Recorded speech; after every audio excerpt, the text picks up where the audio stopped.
Benteng Portugis Jepara. Benteng Portugis adalah salah satu objek wisata andalan di Jepara. Benteng Portugis yang terletak di Desa Banyumanis, Kecamatan Donorojo atau 45 km di sebelah timur laut kota Jepara, dan untuk mencapainya tersedia sarana jalan aspal berbatu dan hanya dapat dicapai menggunakan kendaraan pribadi dikarenakan tidak ada rute transportasi umum ke situs sejarah ini.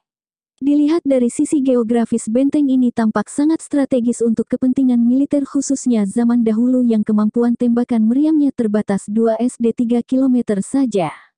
Benteng ini dibangun di atas sebuah bukit batu di pinggir laut dan persis di depannya terhampar Pulau Mondoliko, sehingga praktis selat yang ada di depan benteng ini berada di bawah kendali meriam benteng sehingga akan berpengaruh pada pelayaran kapal dari Jepara ke Indonesia bagian timur atau sebaliknya. Sejarah kelam penjajahan terhadap bangsa ini memang meninggalkan cerita yang luar biasa. Meski itu sudah berjalan beberapa tahun yang lalu dan hampir dipastikan pelaku sejarah atau saksi sejarah sudah tidak ada lagi, tapi beberapa peninggalan penjajah di negeri ini masih bisa kita lihat keberadaannya. Dalam sejarah benteng Portugis tercatat bahwa benteng ini pernah digunakan oleh dua masa penjajahan dan negara yang berbeda, yaitu oleh pendirinya sendiri, bangsa Portugis sekitar abad 16 dan masa pendudukan Jepang saat Perang Dunia Kedua abad 20. Sejarah pembangunan benteng Portugis ini dibangun tidak lepas karena keinginan Kerajaan Mataram untuk mengalahkan VOC, Belanda, yang akhirnya meminta bantuan kepada pihak ketiga yang bermusuhan dengan Belanda yaitu Portugis.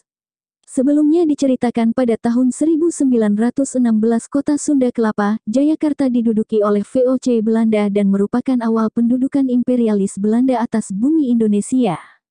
Sultan Agung yang saat itu merupakan Raja Kerajaan Mataram Islam merasa bahwa keberhasilan Belanda menguasai Jayakarta akan mengancam kekuasaan Mataram. Sehingga Sultan Agung berinisiatif untuk menyerang Belanda dengan mempersiapkan armada perangnya untuk menyerang kota Jayakarta yang diduduki oleh VOC Belanda. Masa penyerangan Sultan Agung terhadap VOC berlangsung selama 2 tahun berturut-turut, yaitu antara 1628 sampai 1629, tapi kekalahan diderita oleh pihak Mataram.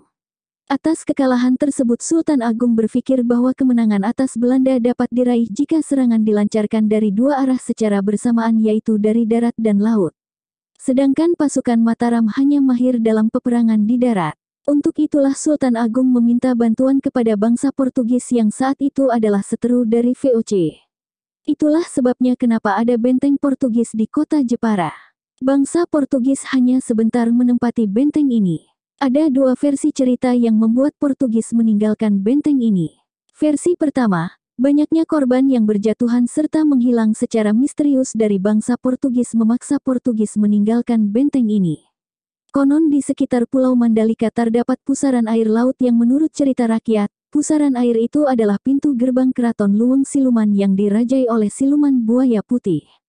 Siluman buaya putih pernah bersumpah setelah dikalahkan oleh Kileseh bahwa siapapun orang yang berkulit putih seperti dengan warna kulitnya akan disedot dalam pusaran air laut hingga orang tersebut hilang entah kemana. Karena seringnya kejadian misterius itu ditambah dengan cerita rakyat sekitar yang mulai dipercaya oleh bangsa Portugis membuat mereka meninggalkan benteng tersebut. Meski itu hanya cerita rakyat atau mitos, tapi setidaknya itulah saat ini salah satu cerita yang dipercaya oleh masyarakat sekitar. Versi kedua adalah, dahulu jalur perdagangan Kerajaan Demak masih dipusatkan melalui Laut Jawa. Tapi seiring perpindahan pusat Kerajaan Demak ke Pajang sehingga jalur perdagangan di Laut Jawa menjadi sepi karena rata-rata pedagang mengalihkan jalur pengiriman dagangan mereka lewat jalur darat. Hal itulah yang membuat Portugis meninggalkan benteng tersebut begitu saja dan dibiarkan begitu saja tanpa diurus dan ditumbuhi semak belukar dan tumbuhan liar. Saat masa Perang Dunia II, Jepang menduduki Indonesia dan menempati benteng itu kembali sebagai tempat pengintaian atas musuh-musuh mereka dari jalur Laut Jawa. Penjajah Jepang mempekerjakan penduduk sekitar dengan sistem romusha kerja paksa untuk membersihkan benteng. Menara yang sudah rusak dibangun lebih tinggi lagi serta rumah di bagian tengah benteng dibangun kembali sebagai tempat tinggal petugas pengintai. Di bawah menara dibangun sebuah terowongan yang bisa tembus ke pantai untuk mempercepat tugas pengintai yang bertugas di benteng ini jika hendak pergi ke pantai. Jepang memanfaatkan benteng ini sampai mereka kalah dalam Perang Dunia Kedua setelah kota Nagasaki dan Hiroshima dibom atom oleh Sekutu Amerika hingga memaksa mereka angkat kaki dari Indonesia.